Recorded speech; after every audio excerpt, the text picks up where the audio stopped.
More time. All right, we'll go ahead and get started.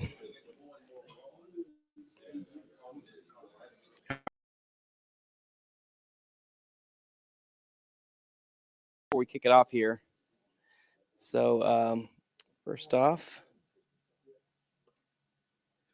we always like to thank our sponsors. So these are the section sponsors.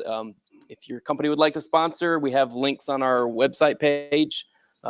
Sponsorship is only $150 a year, and you're helping the section out to pay for food at these meetings, and also helps just with some of the fundraising events that we do for FIRST and for our scholarship with UNO. So these are our sponsors, and again, please solicit these companies, and if your company wants to sponsor, just hit our website and please join. A couple things coming up just the next couple months. In June, we have Nick Sands. Some of you may know Nick from, he works for DuPont, and he heads up standards for ISA. He was in Laplace doing some work about 2 years ago, and he joined us and was our keynote speaker at our honors and awards banquet on the lakefront quite some time ago. So we've kept in touch with him, and he's going to come out for us and has agreed to give us a standards update in June. And so what he's going to talk about is the kind of the hottest ISA standards, which ones have the most activity, the most current standards, things like cybersecurity, the new HMI standard. There's a brand new SCADA standard that's being worked on. So he's going to give an update on the most active standards and let you know what's going on with those groups and how you can get involved. And then we're going to get him to stay over a day and do a pay-for class, a co-sponsored training event with ISA. So he will do the introduction to management of alarm systems. That's a one-day ISA course. You'll get your 8 PDHs and 0.7 CEUs. That's the conversion factor for that event. And then right now, July, we're still working on locking that in. But in August, we have Paul Grun coming in. So Paul is kind of two things. He's many of you know he's on the 84 standard for process safety, and he's also the incoming president for the society. So he'll be running the whole ISA society next year. And so he's going to come in and he's going to give us an update on functional safety and also kind of what his plans are for the society as a whole moving forward next year. We're also going to get him to stay over and teach a 4.5 day course on ISA 84. So I'll give you the quick rundown on those. So here's the class that Nick Sands is going to be teaching. So that's that one-day class, 8 to 4. It'll be taught at the Reynolds Company in the training room there. This information is posted online on ISA's website, so you can get to it from our website, the New Orleans section, or if you went to isa.org and you just search for training in Louisiana, this one will show up, and then the one that Paul Grun's teaching will show up as well. So this is the class that Paul's doing. He's going to do that from August 6th to 10th. That's a 4.5 day class. So you can get quite a few, 32 PDHs out of that one, or 3.2 CEUs. And that'll be on functional safety. He's done this class before. He's done an abbreviated version of the class for us, 2 days. He's done 1 day. So this is the full 4.5 day class. And with that, I just want to show you real quick on the website. So if you go to ISA's website and you were to search for training, if you do instructor-led training and you just click on the state and click Louisiana, then you'll see the two classes we have coming up. So again, that IC39C for alarm management, EC50 for safety instrumented systems, both being taught here locally, and you register here just through ISA, and then they'll compensate the section based on however many people sign up, but they take care of all the transactions. All right. And with that, I'm going to turn it over to Richard Savoy. So Richard is the Deputy Director for LAPELS. That's the Louisiana Professional Engineering and Land Surveying Board. And Richard is going to talk to us about common licensure laws and rules violations and how to avoid them. So he's going to tell you what things he sees very often and how to stay out of trouble. So I think that's a very good topic. Right. Which way? You do it. I think I got the mic turned on, so it's green, if anything.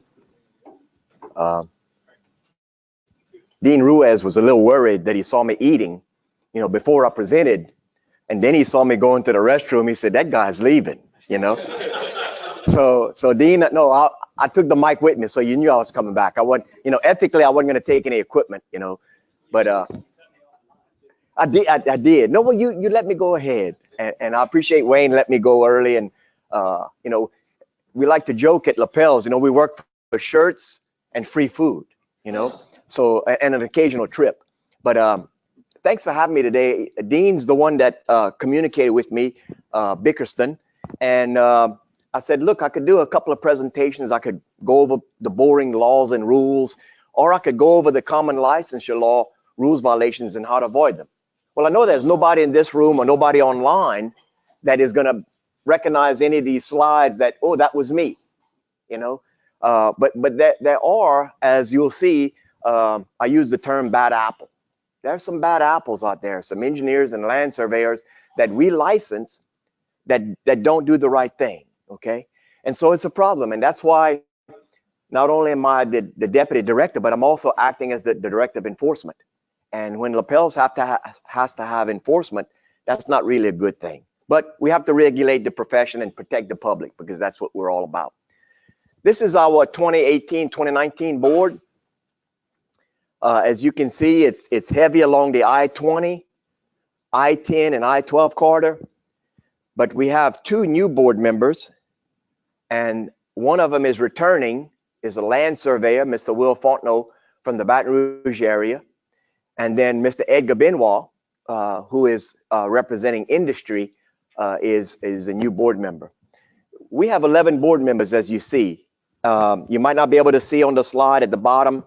Our PE, professional engineer members, are nominated by the statute by the Louisiana Engineering Society. That's in our law. LES submits 5 names as a minimum to the governor for selection.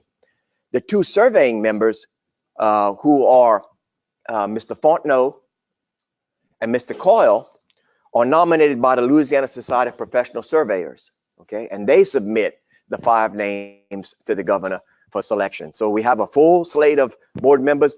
As you can see, there's little initials behind each one of them's names, like Charlie Coyle represents land surveying, Jeff Pike, education, Dr. Paul Hale, education, Scott Phillips, industry, Chris Richard, private practice, Tom Carroll, government, Chad Bosberg, construction, Chris Knotts, government, Mr. Fontenot, as I mentioned, is surveyor, Mr. Benoit is industry, and Mr. Alan Krause is private practice. So you kind of see that we have diversity amongst our board members, not all from private practice, not all from government, but by statute, that's where they have to come from, okay? So enforcement procedures. We have folks that come in and they'll challenge Lapels and they'll say, I'm not a licensee of Lapels. Your laws don't allow you to discipline me. Title 37 does. It gives the power to the board to take enforcement action against licensees and non-licensees, okay? That's probably a little known fact there. It's not just the licensees that can be disciplined, but also the non-licensees, okay? The discipline shall include, but not be limited to, a reprimand, probation, suspension, revocation of a license, a certificate, and you'll see some of that in some of those slides that I'm going to show you about these cases that happened in the past. Even refusal to renew a license or a certificate, or a fine in an amount not to exceed $5,000 per violation. I like to focus on this $5,000 per violation, okay? Not too many years ago, a firm turned in a set of plans to the DOTD that was probably 600-700 pages long, major bridge structure in Louisiana. My background is I worked for DOTD for 34 years. So I knew about this set of plans just for a major bridge. And the engineer that put his stamp on the plans was the only licensee for that firm in Louisiana. The problem was He said, I'm a responsible charge of this bridge work. He knew nothing about bridges. Okay. So unfortunately, bridge design, DOTD, turned that into lapels. You remember I said 750 pages? That $5,000 per violation is every time that individual stamped that set of plans, they could have fined them $5,000 per violation. They didn't do that, okay? But that kind of resonates with me is that, hey, it's just not a $5,000 maximum.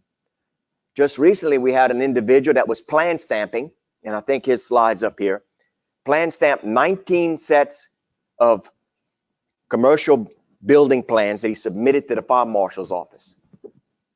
He admitted he plan stamped them. He admitted that he didn't do the design. He admitted that it wasn't done under his responsible charge.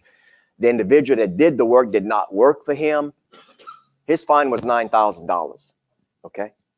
Now, the thing is this $5,000, $9,000 in the example I just gave is the fine. Those fines do not stay at lapels. Those fines are turned over to the Treasury. Unfortunately, we don't do much to reduce the billion-dollar deficit that the state of Louisiana has, but we do our little bit of part, and these individuals that violate our statutes get to send in money to pay for fines. Again, like I said, it's the amount limit. It's shall include, but not limited to fine an amount not to exceed $5,000 per violation. But like in my example, the guy was $9,000. So I'm gonna go over some recent cases, and I want to show you that this is where most of our violations come from. Okay, and I want to focus on this one here, this one here that has 24, unlicensed practice. And where that comes from, for the most part, is y'all should all know that a firm that offers or offers to practice engineering in Louisiana or land surveying must be licensed with the state before they even offer their services. Okay, so we'll get a firm licensure application. Ms. Latasha will look at it, and there's a question 13 that says, have you ever offered and or offered to practice engineering or land surveying in Louisiana? If they answer yes on that firm application, there's a subsequent question. What work did you do in the last 5 years? And they list those projects, okay? That is unlicensed practice by the firm, okay? Unfortunately, for some of these firms, they have an engineer that's licensed in Louisiana. It's not a resident here, but he's a licensee of our board that works for this unlicensed firm that just offered and admitted to practicing in Louisiana. That licensee of lapels gets charged with aiding and assisting his unlicensed firm in the practice or offering to practice engineering, okay? A lot of them don't know that.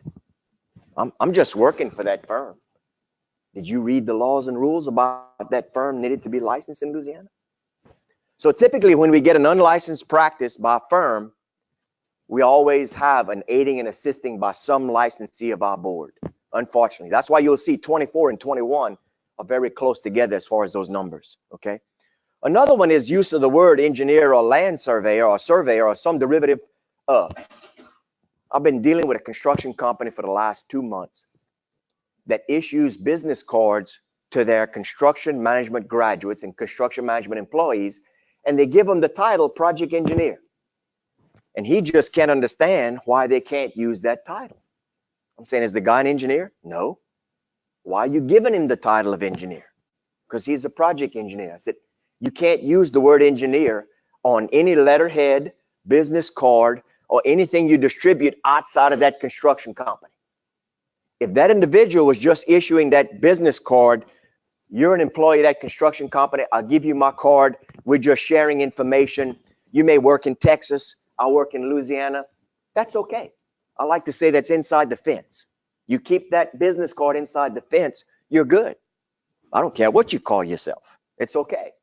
But the minute you say I'm a project engineer and you go hand that to one of DOTD's construction individuals, you just went outside the fence, okay? So I've just been struggling with him. He wanted some FaceTime. I brought him in front of our attorney. We paid our attorney so much per hour to have him vent and say why he thought he can do that. I'm saying, kind of like John Bell Edwards told a senator, I can explain it to you, but I can't make you help you to understand it. Okay, so he's struggling with that right now.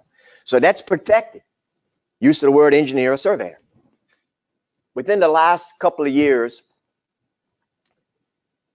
an auto care or express oil change came to Lapels and said, we've bought a bunch of these locations. Y'all may have seen them. They call themselves Tire Engineer. Okay. How many people in here believe that Tire Engineer is offering engineering services? Okay. I don't think they are. So luckily for them and luckily for Lapels, because it could have ended up in a lawsuit like it is in Mississippi, Louisiana's law, Title 37, has an exemption for someone using the word engineer or derivative of when it's apparent to the public and everybody else that they're not offering engineering. We all know tire engineers are not offering engineering. They're offering repair services. So Lapel says we're going to grant you a waiver to use the word engineer, but underneath tire engineers, you're going to put a full service auto repair. Okay? So that tells you that they're not doing engineering, they're doing part changing tires and things of that nature. So there's an exemption. Mississippi is going to court with the same company.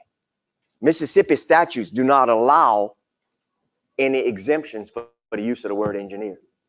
They've won in the local court, but Tire Engineers is going to go to the appellate court. Some say, why would they appeal? Well, maybe it's unconstitutional. Maybe MDOT, Mississippi's Engineers Board is unconstitutional to restrict that. So a lot of the jurisdictions that administer these boards across the country are looking at the Mississippi ruling and see what's going to happen there. We really don't know what's going to happen. All right, so here's case one. And again, I like to make this interactive. If anybody's got any questions, Wayne's working the laptop, I think. If anybody's got questions online, please don't hesitate to stop me. You got your FaceTime. I've already eaten. I'm not going anywhere. Okay? But it's going to get interesting. It's going to get interesting, okay? What we do is when we get to a point where the respondent, as we call them, understands the charges against them, the laws and rule violations, and they say, yeah, I'm guilty, okay? We issue a consent order.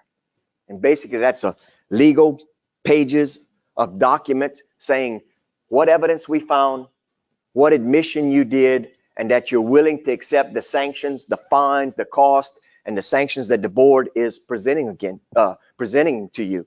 So you signed that consent order, okay?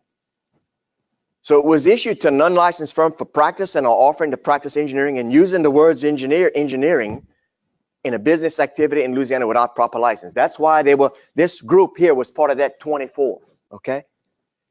And since September 2010, the respondent, the firm, admitted on that form that they provided services on 14 projects in Louisiana and used the word engineering to describe its services. A lot of these firms, when we get this, we'll go and look at their websites. And they'll say that they're working in Louisiana. They'll even admit it. So we'll do screen captures. That's part of the evidence to back up that firm application that they are admitting to practicing in Louisiana, okay? Good for them is they became licensed in Louisiana, okay? So here's the down at the bottom here is the laws and the rules that they violated, 2301B, okay? This is what the board sees. What we do is when we have this case that we opened, and we do them by years, and the case number will be 2018-something, okay? What we've gone to a process is we have 3 board members. All of y'all remember some of these names, that all their smiling faces on the Louisiana map. Mr. Phillips, Mr. Knotts, and Dr. Hale were the committee members. We call them the Complaint Review Committee, okay? They look at the initial evidence and then make a ruling. Yes, this firm violated all these laws and rules, okay? And they say, yes, they did. The respondent for the firm signed the consent order. In this case, the fine was $2,500 and the cost was $669.98. The cost is my cost, our attorney's cost, any postage, any registered mail that we send to them. That's the only money that comes back to Lapels. We capture the money that we spent. That's our cost. The fine of $2,500 went to the Treasury, okay? We also said you have to cease and desist offering to practice.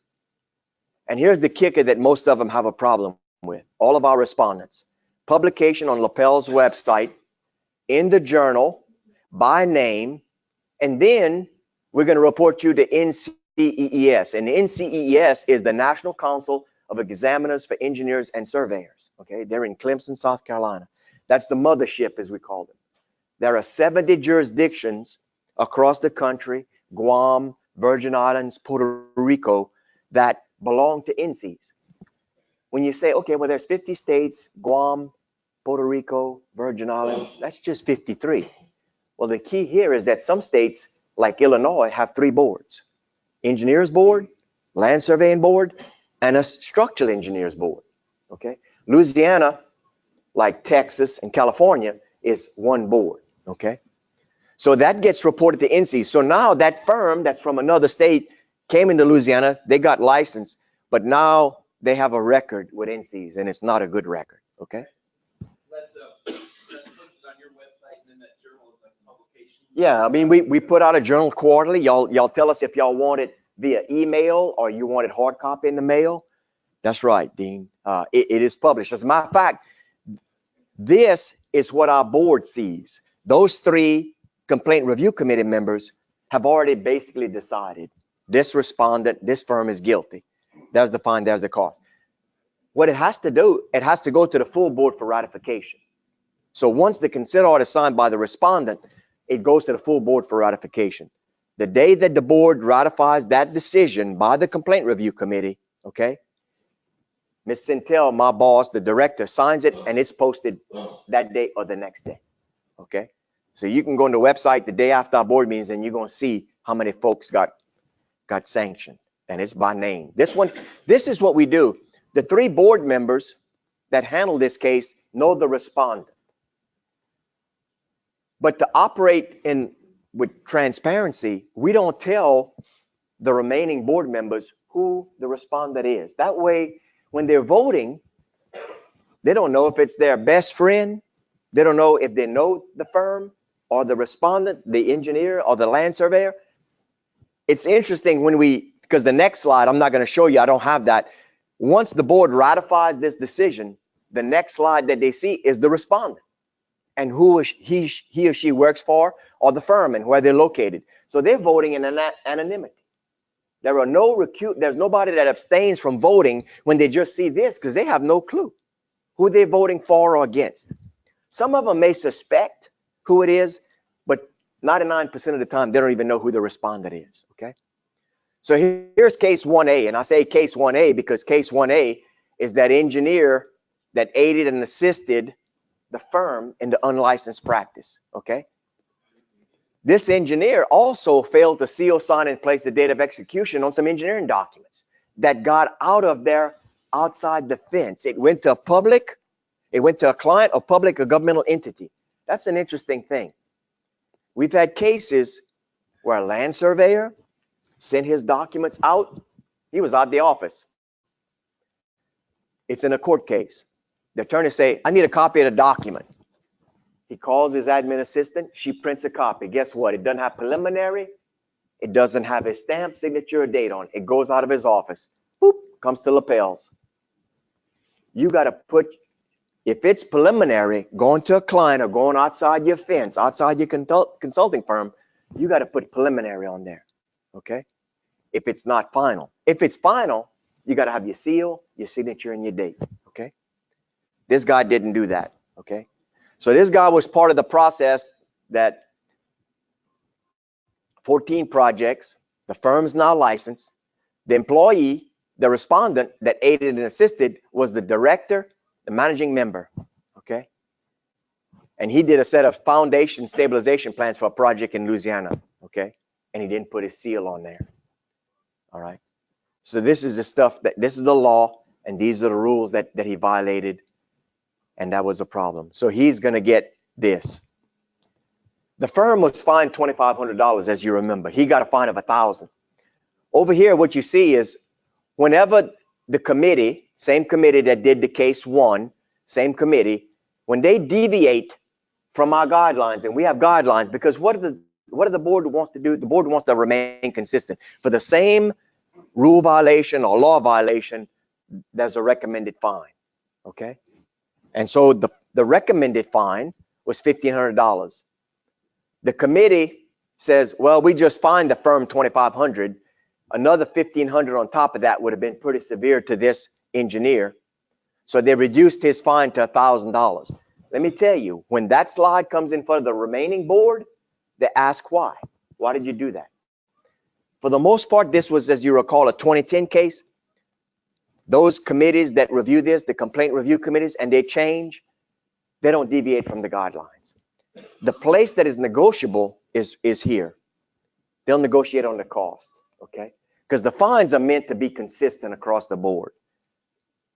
And so the board has basically dug in and said the fines will be consistent with the guidelines, okay? All right. That engineer had to go and take our laws and rules quiz, our ethics quiz, ensure that the firm ceases and desist the practice or offering until they're licensed. He gets his name on our website in the journal, and he also gets reported to NCs. This guy was licensed in multiple states. Okay. Now, the next thing he's got to do is once this gets published, he's got to go notify all those other states that he's licensed in that he just was sanctioned by the Appellate Board. I got an email this morning from an individual that we just sanctioned. He's fixing to be published, and he just sent me an email. I just want you to know that this state sanctioned me for expired practice. It's like, I'm saying, dude, what's the matter with you? You can't get this right. Now, he wasn't sanctioned in Louisiana for expired practice, but his firm had expired, and they blamed it on the admin. The admin's not responsible for the firm, okay? He was a supervising professional. He was responsible for the firm. That's the bottom line. You can't put it on somebody else. But he's going to get published in our journal and also the NCs. And here he is with another infraction. Okay. So they have to tell us that, especially when they renew. We have a question. Have you been sanctioned or disciplined by another board or jurisdiction? You got to tell us. Because what you did in that other state, if it's a violation here, you might get sanctioned here. Now, NCs talks about that. We talk about that being piling on. We really don't want to do that, but we'll send them a letter of caution and say, if you did that in Louisiana, but you didn't, it would be a consent order that you'd get to sign. So that's not a good thing, okay? So here's number two. An engineer was practicing and offering land surveying without a proper license. Engineers can do surveying. They just can't do boundary surveying, okay? So if you're going to do an elevation certificate, if you're going to go out there and do topography along this interstate, those are things that a licensed engineer can do, okay? As long as by education, by training, he or she is competent to do so, they can do that type of surveying. They just cannot do boundary surveying. They can't come in there and do your lot, go look at your lot where you live and say, here's the boundary, here's the bearings, here's the distances, here's the found iron rods. Engineers cannot do that kind of work, okay? They cannot do that. That has to be done by licensed PLS, licensed surveyor. So this guy does a survey and he stamps it with his engineer stamp, okay? He prepared, signed, and dated and issued to his client a property boundary survey plat for a piece of property located in Louisiana, okay? The plat even included his name, address, and PE number. So he was following the standards of practice for surveying, except he can't do boundary. So that's a violation of these two laws, okay? 681, 708, okay? So he got a fine of $1,500, cost of $536. They said, we want you to go take the laws and rules quiz because evidently you don't know the rules, all right, and the law. You need to cease and desist the practice of boundary surveying. But here's the kicker. You got to hire a PLS to go prepare a property survey plat, properly file the new plat in the public record for the survey that you did, because the one you did is no good. Even though they took it at the courthouse, it's not correct because the licensed surveyor didn't do it. And you got to also provide proof that proper survey plat has been filed into the public record. So he had to pay a surveyor to go do that survey over, okay, because it needed the PLS stamp signature and date on there. So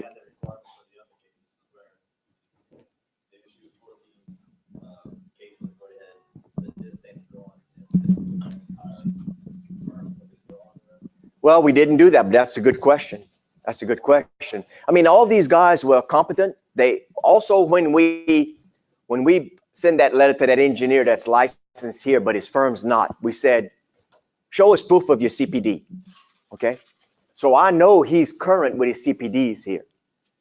Y'all probably have seen the question on our renewal is that if you design building or building systems, what do you have to have? ADA and life safety. Okay. So if you have that, if you check that box on the renewal, you better have that training. When we ask for your continuing professional development log that you'll all fill out and maintain 3 renewal cycles. I've had a case where the guy didn't have his life safety training. Guy that had plan stamped some buildings. Yes, sir. I've always wanted to ask this question. I've just never got around to asking it. Why are surveyors and engineers grouped together when the actual education requirements for the 2 disciplines are so greatly different? Well, I would say that may not be totally true, because let me just say, if you go to LSU and you major in civil engineering, a lot of the courses required for our surveyors to have, they have to have 30 hours of coursework and a degree. Now, the degree could be in music. It doesn't matter. Surveyors that have no college degree at all. Absolutely, but in 1995, that all changed.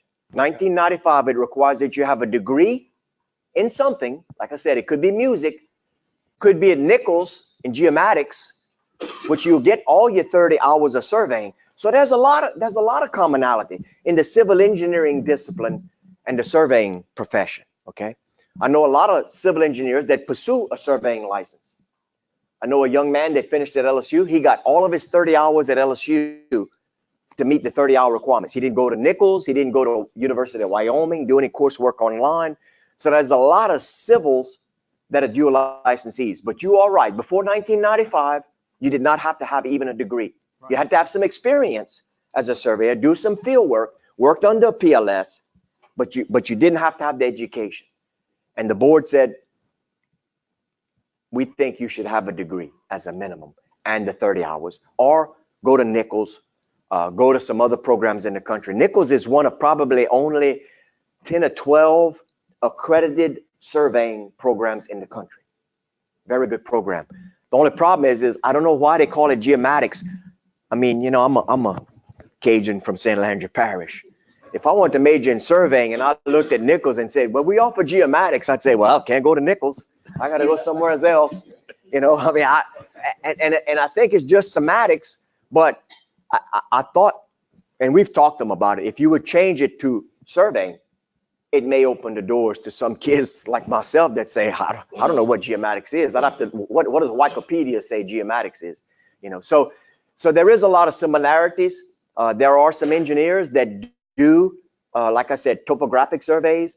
After the August 2016 floods, I know a lot of civil engineers that did a lot of elevation certificates. They can do all of that work.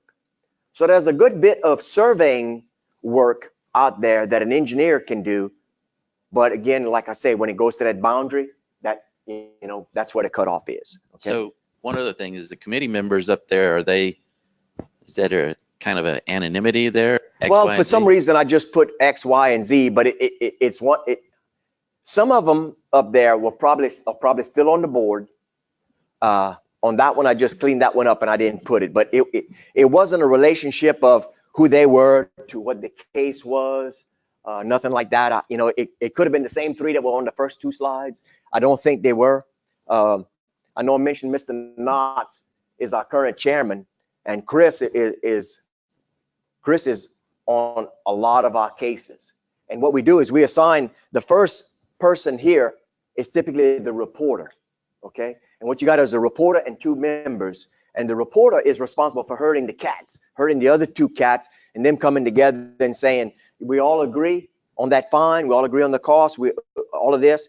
And again, this is something that's not out of norm. If you get an engineer that's practicing land surveying, you're going to see this. You're going to have to go back and correct your plats. That was a case where we had a land surveyor that violated several things in their minimum standards of practice. One of them was he did a survey of a piece of property. He didn't set the corners when he surveyed that piece of property. The minimum standards of practice say that you shall set those corners and you shall delineate them on your plats. part of his sanction, because he was found guilty of that, was to go back and resurvey those and put those corners in where the corners should have been. And then he had to go back and file them with the clerk of court. So if you have minimum standards practice violations on the surveying side, or an engineer that was doing surveying, you're gonna have a sanction like this show up in your consent order, that you got work to do beyond just paying a fine and cost, okay? Because number one, you're not licensed to do that work. Or if you are, and you didn't follow the standards of practice, you gotta go back and fix your work, okay? Good questions though. Case 3, practicing with an expired license, okay? The firm was an expired license, okay? They did 17 projects in Louisiana between October 2013 and 2014. Part of the issue with this, and you'll see this on the next slide, is that the fine is based on the duration that they were expired, okay? They were expired not even a year. So from October 13 to August of 2014, not a year. In an example where this firm may have been expired between 3 and 5 years, that fine's gonna be a lot more severe, okay? So they penalize the firm, even though they may have designed the same number of projects in that duration. The guidelines say the longer you're expired, the more the fine's gonna be, okay? We also said you're gonna pay that past you're gonna pay that past renewal fee. You didn't pay the renewal fee, you're gonna pay that, okay? Your supervising professional is gonna take the quiz, and again, you're gonna be published in the website. This one here I put back. See, Mr. Knotts, Mr. Huval, and Mr. Carroll were the reviewing board members. Your quiz showed that 90%. Yeah. 90% out you pass by. That's right. That's a good question. I'm glad you brought that up. You have to pass by 90. That's 50 questions. So you can only miss 5. The guy that I talked about that stamped those 19 sets of house plans or commercial building plans, it took him 7 tries before he got a 90. And he kept calling Miss Holland. He'd say, "Can you tell me which ones I got wrong?" She said, "I'm sorry." Mr. Savoir said, "I can't tell you. Go back and take it." Okay. Same quiz again? Same quiz. Yeah. So if I'd have told him which one he got wrong, he'd have gone back and fixed that. But he had no clue. He had no clue when he was taking it. That's why he was making in the 80s and the 70s, you know. So he finally got to 98, but it took him 7 tries to get to it. Okay. This is one that we don't see very often. Case 4 was a firm that was providing engineering services with a firm name that was not exactly the firm name that's licensed with the board. So this firm here, MSB, is going to have some different, or anybody else has a different name like this individual had on their letterhead, their business cards, their pickup trucks, or whatever, then what they say the firm name is with the board, they get a case opened against them, okay? As a firm in Lafayette that has offices across the state, they have an office here in New Orleans or Metairie somewhere. Their supervising professional who's responsible for this told me, he says, for some reason we did a name change. He said it cost me $8,000 to change our letterhead, to change the stickers on our trucks, to change all our business cards. I said, well, that's probably cheaper than what it would have cost you, maybe with your fine, your cost, and you being published in the journal in bold letters. That's a cost associated with that. He said, you're probably right, Richard. I said, yeah. I mean, but I applaud you for doing that, because you could have ended up with case 4A, okay? So it's a strange bird. We don't have many of these, but I just wanted to put that up there so that when all y'all go back to your office, you can know, let's see what our letterhead says. This is exactly, you know. I mean, just last week, y'all have heard about the library issue probably in Baton Rouge. I had a couple of folks in me. I looked up that firm. They're not licensed with lapels. You know what I'm saying? I looked them up myself. I didn't see them. So we had to get our IT guy to go and search the domain of their email addresses. And it came back that they were using an abbreviation like MSB, because that's what was published in the newspaper. It was 3 letters, Consulting Engineers Inc. You see, we're searching. Our system's pretty strict. Sometimes I gotta manipulate our system to find what I'm looking for. But we have to go back to our IT guy. Well, what happened is our other investigator, William, called him up, says, you know, I go to your website and you're using just 3 initials, Inc. Okay. That's not the name that's licensed with lapels. Y'all need to straighten that out. Okay. So they don't have a case open against them as long as they're compliant. And I think they will be. And the good news is they were licensed in Louisiana. So here's again, Mr. X, Y, and Z. The fine for that was $1,000. The cost was $482 to get published. You got to cease and desist using that incorrect name. All right. This is one that we don't see also often because it's pretty egregious. Whenever you see deceit, material misstatement, perjury, gross negligence, approving and sealing documents which are not safe for the public, sealing, signing, issuing, engineering documents not prepared by the licensee or under his responsible charge, and failing to comply with the board CPD requirements. I kind of talked about all of this already, okay? This was a one-man shop. He's got some designers doing these plans for him, not an employee, not under his supervision. They were bringing the plans to him, putting them in front of him. He was stamping them. He was sealing them, signing, and issuing the documents to the fire marshal's office. When we sent him his respondent notify letter with all this evidence, we said, okay, by the way, when you renewed, you said you had your life safety and your ADA training, as I talked about earlier. Lo and behold, he didn't have it. That's why he got charged with failing to comply with board CPD requirements, okay? So he sealed 2 sets of metal building plans in Louisiana, submitted them to the fire marshal's office, and they review it for NFPA code, ADA guidelines. They're not reviewing it for engineering content. That's the building officials that review those plans. So we're not saying his plans were bad from an engineering standpoint, but they definitely did not meet NFPA code, ADA guidelines. And in his consent order, we listed everything that the fire marshal said your plans were deficient in from those codes and the IBC. So this guy had a long list. Again, more stuff to talk about. Both sets of plans were prepared by an unlicensed individual. He didn't exercise responsible charge. His renewal invoice, like I talked about, he didn't have a CPD training for life safety. So he has a bunch of violations, okay? So this guy's been placed on probation starting January 2017. Every quarter, he's got to send me his project list of what he's working on, okay? And these are things that were not in the guidelines because these are things that don't really happen that often, okay? Of that project list, I can pick one and give it to my consultant, my guy, and say, Mr. Joe, look at this set of plans and tell me if you believe there's any issues with this plans, that you believe this guy's doing them or he may have a designer working for him again. We haven't done that, but we have the ability to do that. This individual, this respondent, will pay for Mr. Joe's time to review that set of plans, okay? That's the thing that he will have to do. He's got a 3-year probationary period, okay? Here's a bad apple. This guy's from this area here. I didn't mean it that way. There's a lot of licensees in this area.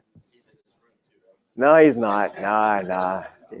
I have given this presentation with some of the respondents in the audience, and not on purpose. One of them was the land surveyor that turned in the documents without the seal, things of that nature. I don't do that on purpose.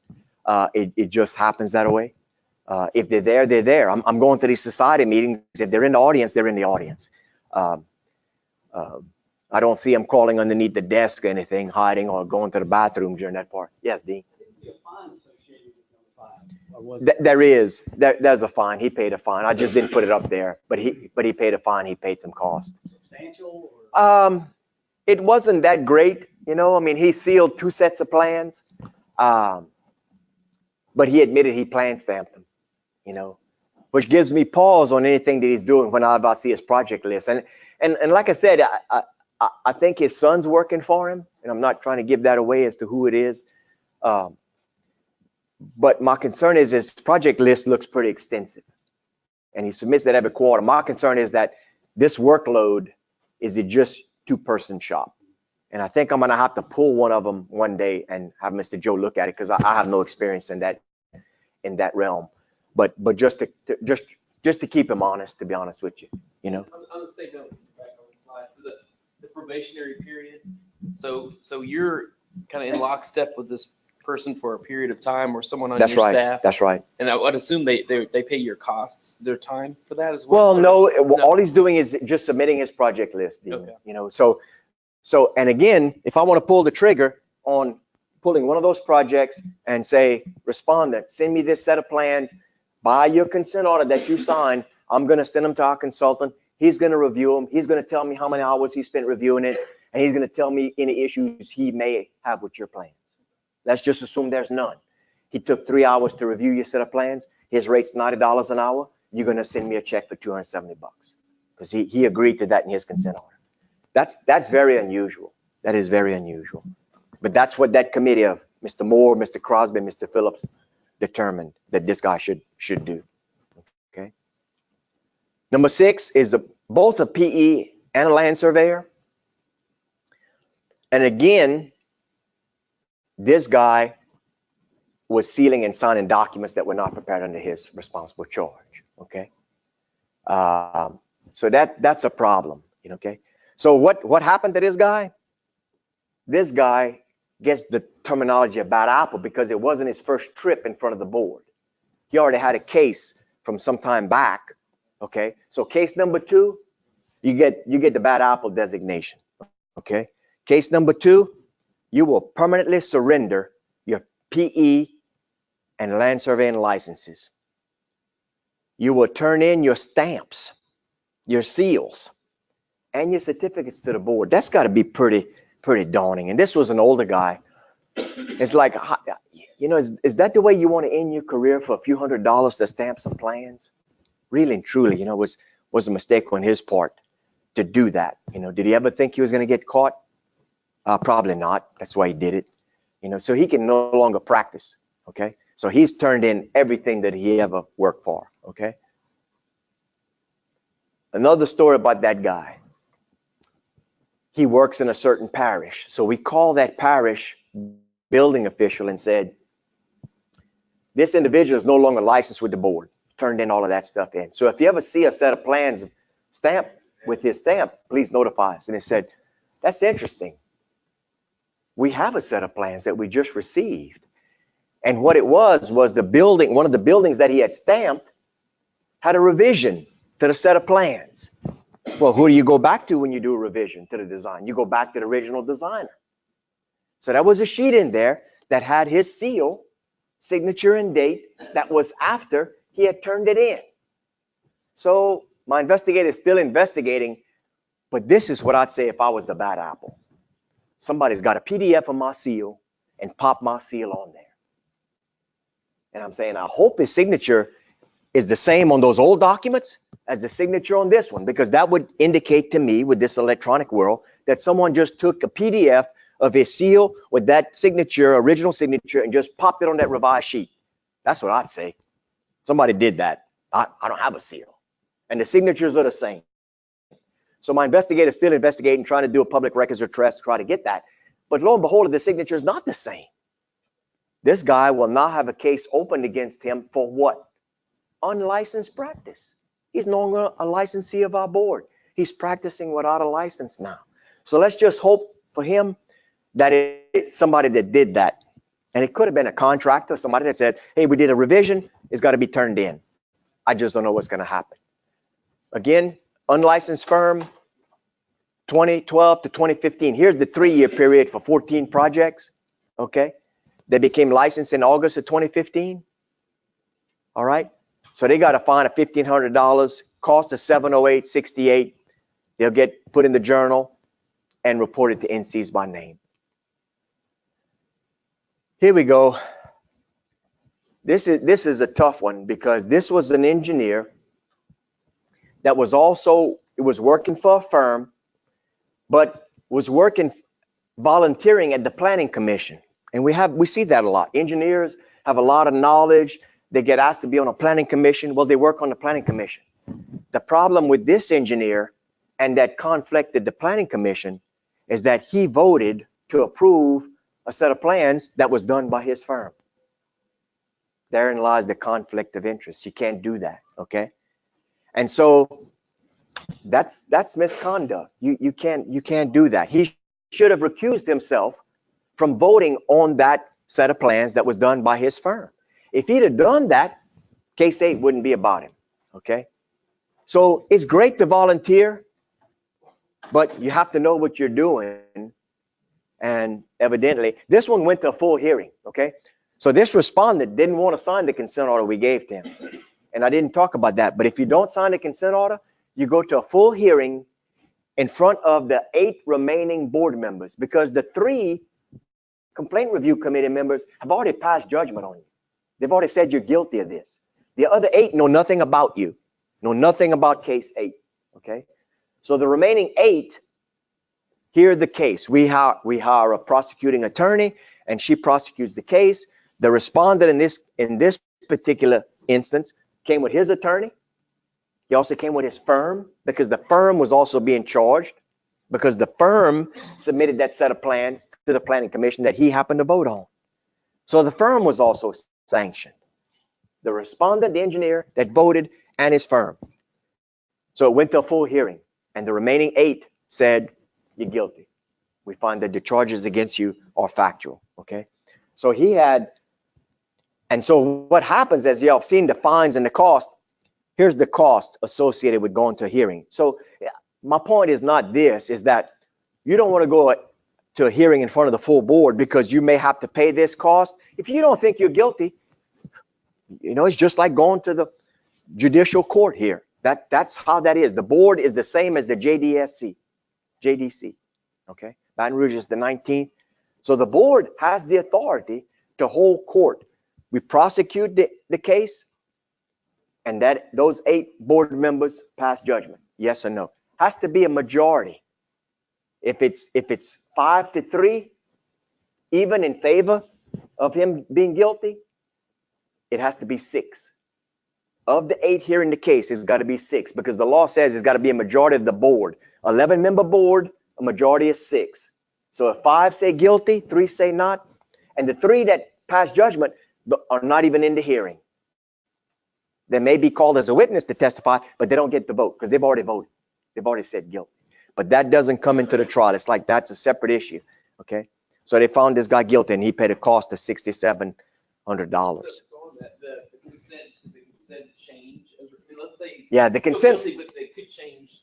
Well, the thing is he gets a new consent order. Okay. He chose not to sign the original consent order that had a probably had the same fine of $1,000, but the cost was here because now he's got to pay the cost of the prosecuting attorney, the court reporter. All 8 board members sitting in there get a per diem if they so choose. Some don't ask for per diem.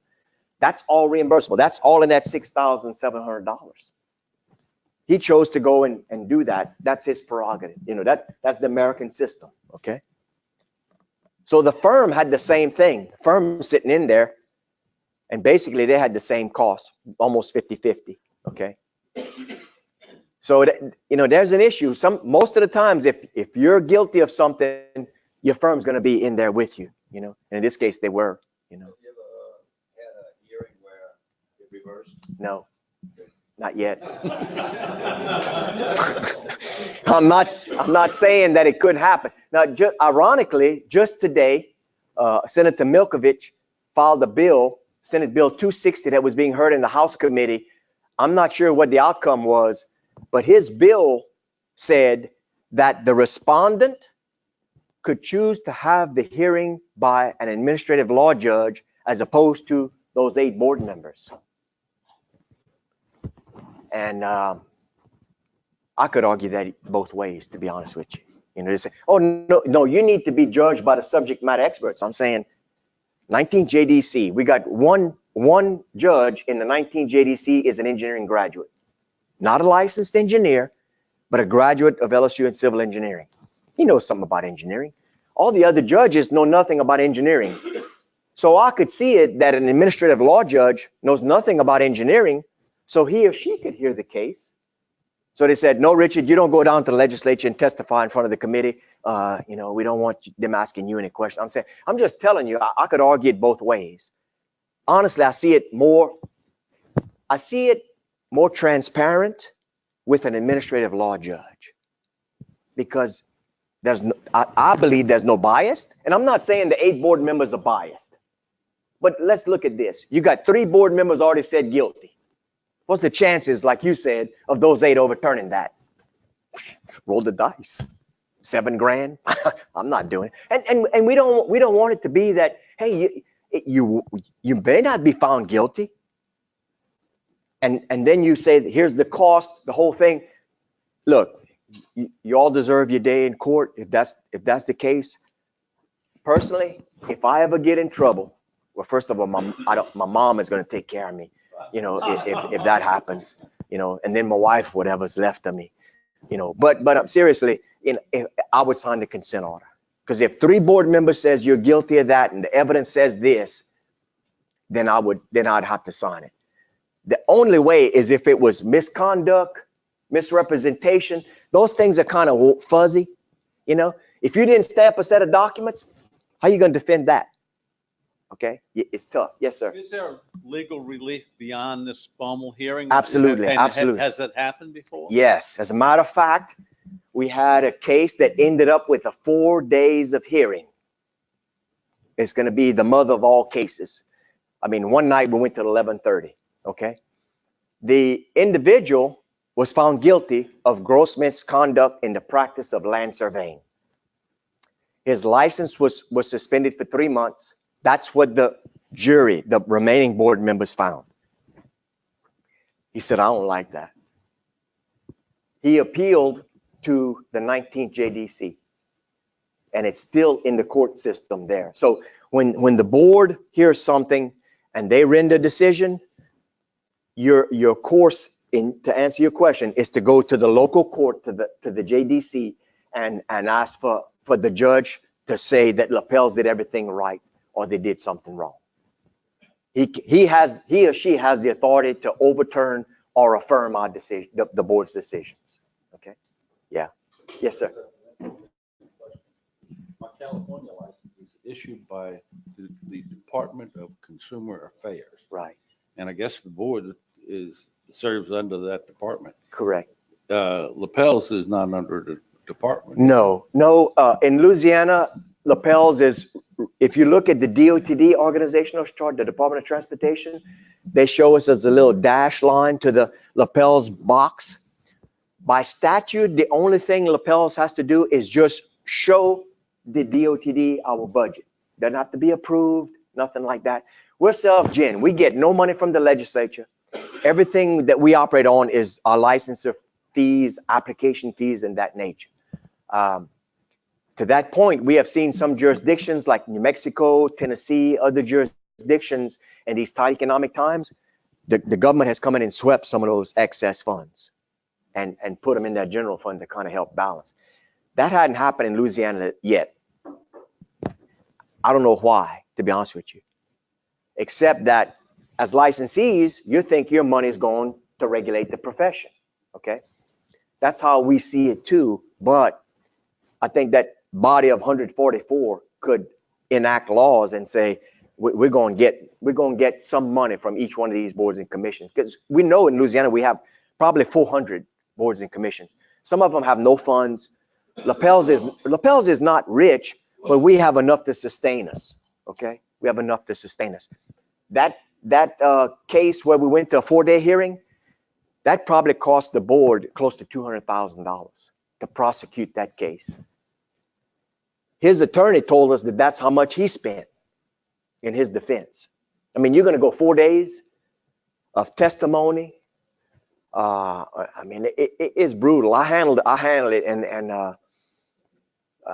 I think it's going to come to closure sometime soon. But it just wore me out, you know. And then my committee members would say, you know, now it's in appeal. They'd say, well, what do you think? I said, I'm tied to this case. I can't tell y'all honestly what I'd want to do. I said, y'all got to decide, because I'm just too wrapped up in it, you know. So I said it would be unfair for me to go tell y'all to go spend some more money, you know, and pursue this. So I said I'm backing off, you know. So I get too enwrapped in all of that. But that's probably one that will never be topped as far as 4 days of hearing, you know. But the guy, I'm prejudiced, but the guy did some gross misconduct in surveying, you know. So hopefully that gets to be done pretty time sometime soon. Okay. So you got to avoid these conflicts of interest, the firm even, you know. Here's another one.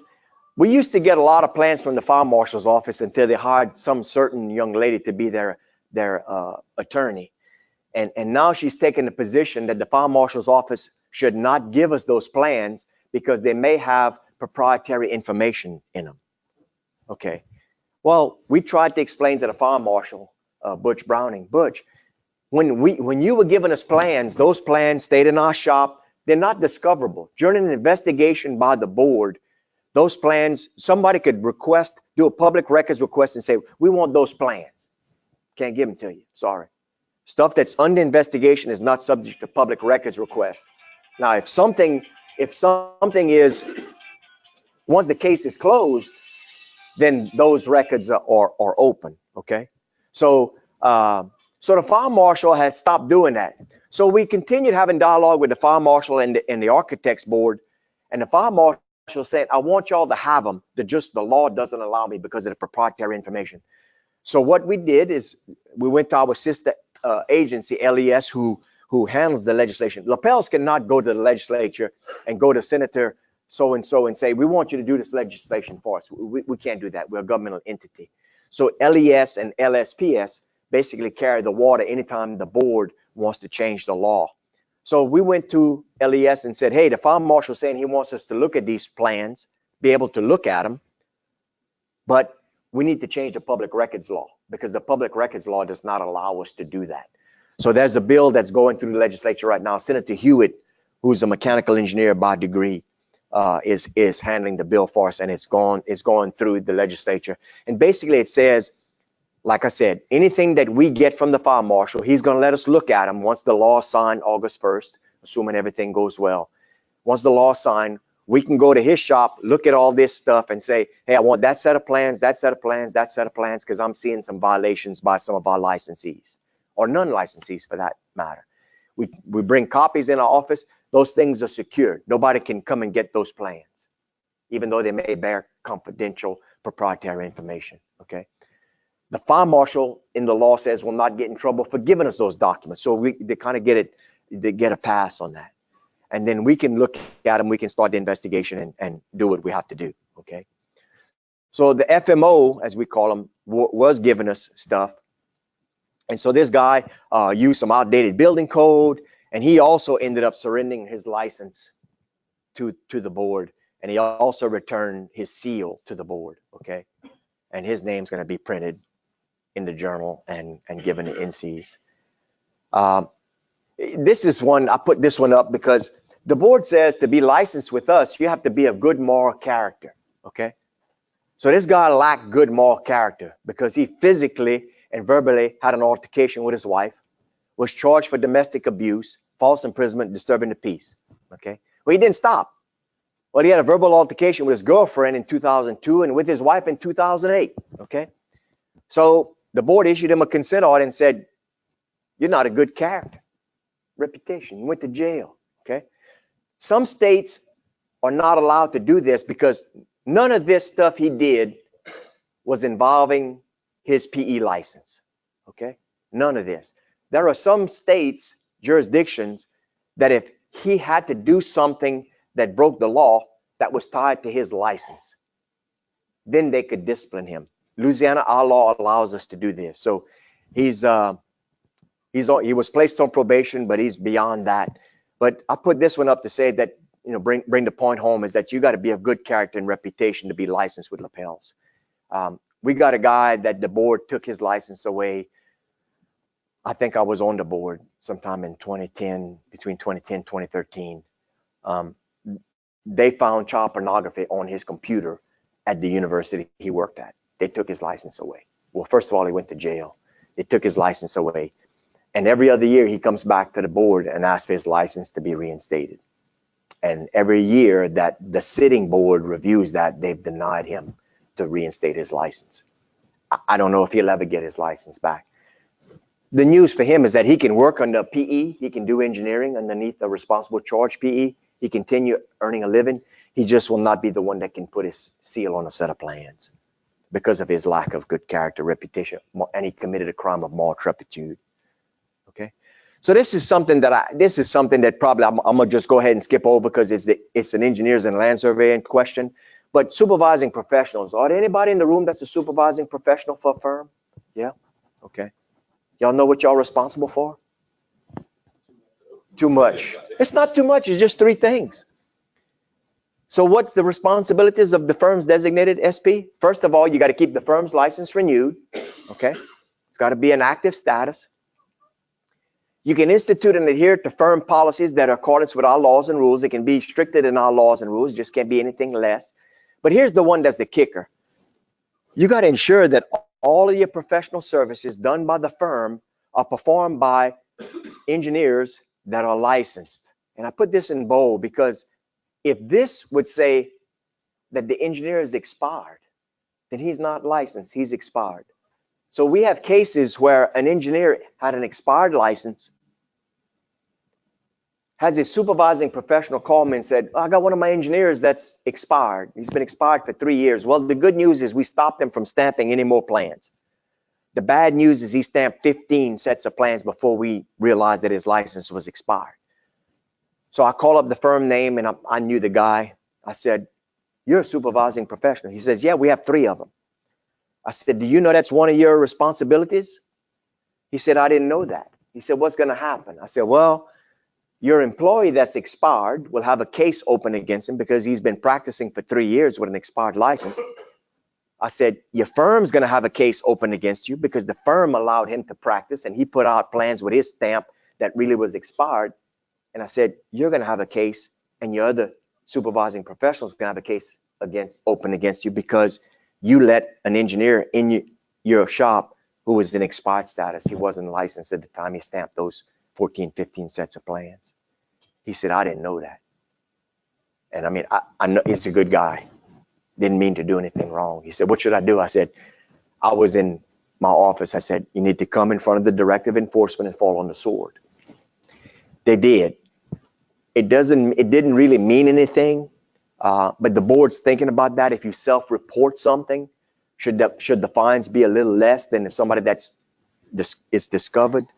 That's up to the board to decide. Okay, so I just put this up there. You know, an engineer that's in responsible charge, or professional of record, or the supervising professional, they don't mean the same thing.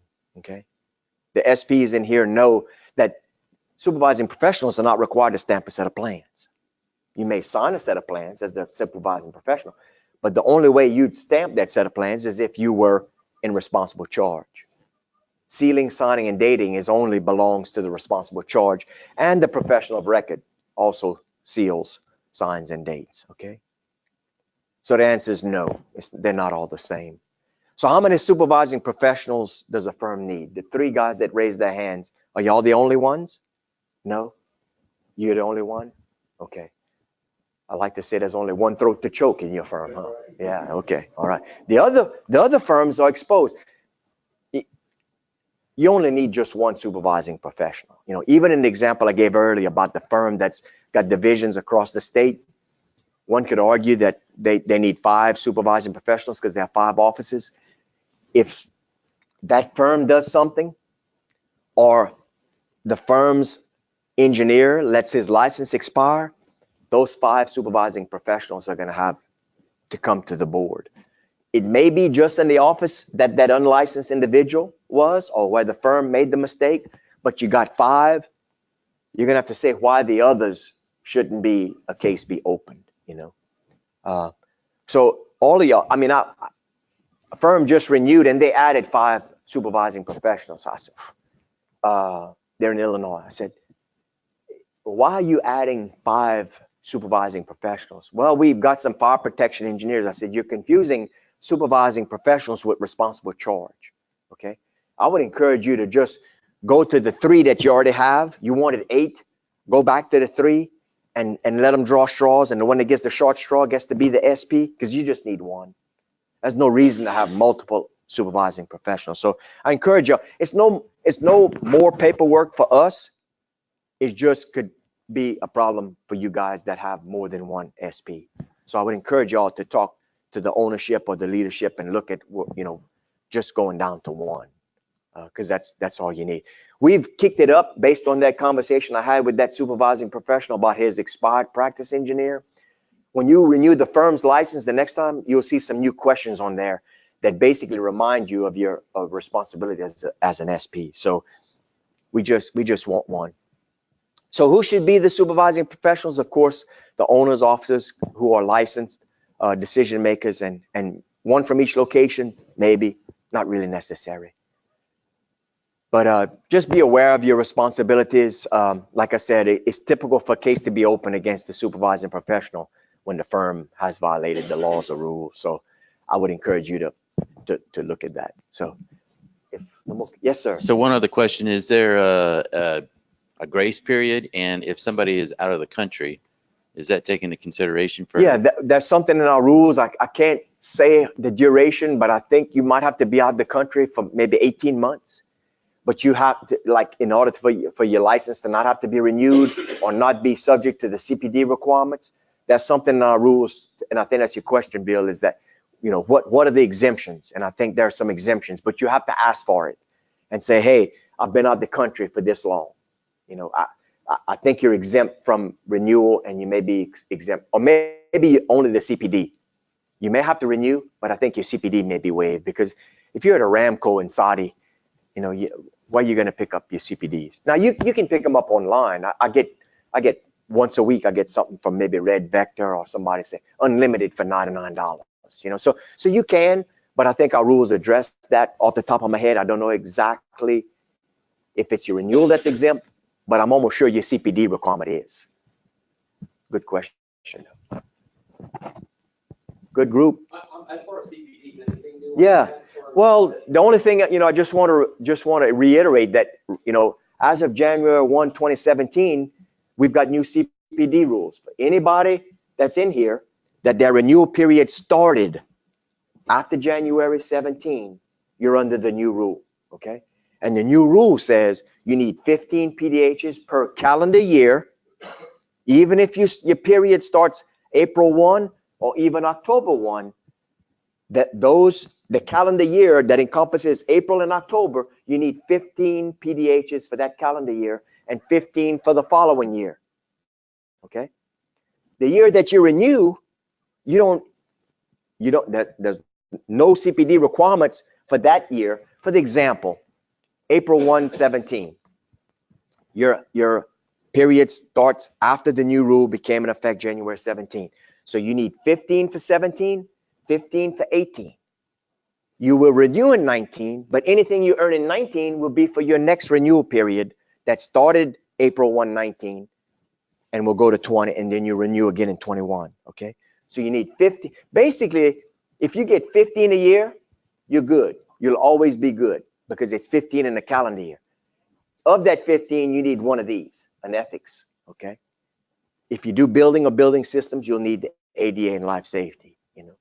So if you always get 15 per year, you can get 22 in the first year, carry over 7 to the next year, and then only need 8. So there is carryover from the first year of your renewal to the next year, but it's maxed at 7, okay?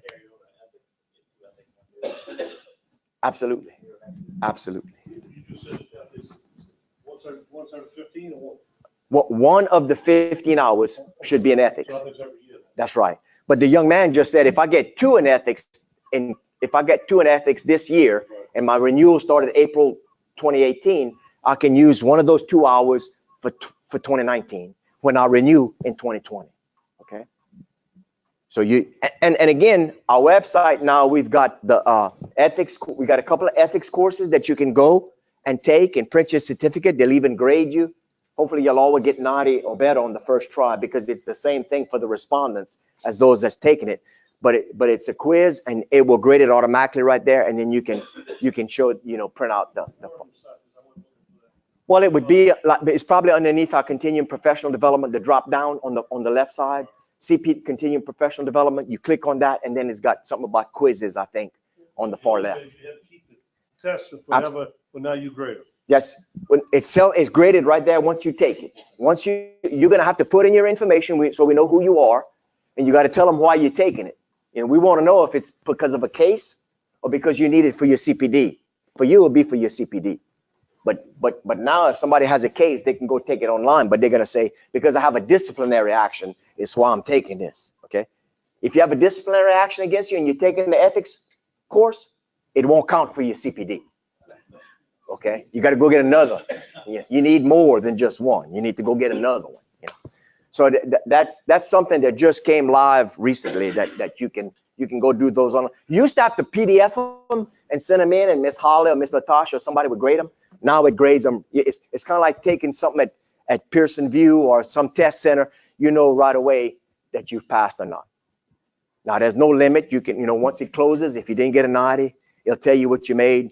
It won't tell you which ones you got wrong, but you can go back and take it and redo it. And the laws and rules are searchable, guys. When you're taking that quiz, you can get that. Yes, sir. Can you take the online course every year? Absolutely. Yeah. Yeah. Well, we have 2 of them, so I'd encourage you to take that. It's called a CPTP course, and it's got the voice and everything. The other one's very boring. You just got 50 questions that you're gonna answer, some multiple choice, some true and false. I would encourage you to do the CPT course, because there's voiceover and all of that. They wanted to use my voice, but I said no. I don't think they would understand the dialect. Maybe south of I-10 possibly, but anything north they wouldn't. But I like it. It's a tough quiz at the end. I think it's tougher than the ethics quiz, the other one. But you got some interaction, and you can print your certificate on there. I encourage y'all all to go to nces.org and create your CPD log. It's free. You can go in there and you can even download your documents, like the courses that y'all gonna have training that these guys are gonna come in and you get your certificate. You can download that. NCs will let you download that. That way you got your records. If you're licensed in multiple states, you just say, hey, I want to print my NC's record, boom. We certainly have the CPD logs on our website too, but NC's I encourage y'all to use the NC's site too, and it's free, okay? Ask for better than that, but yes, sir. So I wanted to ask a question going back towards the renewal period. Yeah. So for someone like myself, I renewed 2017 in October. Okay. So my question is involving the logistics. When I initially got my license was 2015, and obviously I had to do 30 between 15 and 17. Right. So it becomes kind of weird, but that from 17, all I need is 15. Right. But I kind of did it basically with my past renewal. So are they going to be double entries? No, we're going to let you carry over some of that stuff you earned in your old cycle for your new stuff. Because we knew there was going to be that overlap. Right. Absolutely. Just keep some accurate records. Right. The only way you'll have to show us that is if you're audited. Okay. And you'll know before you renew whether you're an audit or not. Okay. So no, that will be the good question. There will be some overlap. We'll allow you to double dip, as we kind of call it in the office. So yeah, that for the first couple of renewal cycles, we knew that was going to happen. Okay. And so yeah, you'll be good.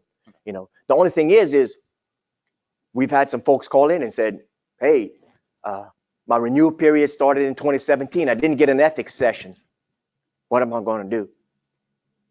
So, well, you better go get one now in 2018, but we'll have some of that to deal with too. These people didn't realize, oh, I had to get one in 17 and one in 18. I'm not sure what the board's going to do with that, but we're going to have to come up with some decisions on that. Some of them are going to say, I didn't get 15 in the calendar year. What am I going to do? I don't even have enough carryover from previous renewals to make up the 15. CPD violations are not, they're not, you're going to probably get a pass on the first one. Okay. Because certainly we don't want to open a case and have a hearing and all of that for CPD violation. Okay.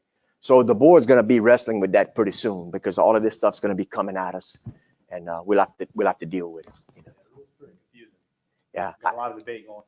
It took me a couple of times to figure it out myself, with my attorney in the room, They got that one presentation. So it's like Right. Slide, Right. shows you, Right. So it kind of Yeah. clears it, so I'm keeping that as evidence. Sure. Follow that. Absolutely.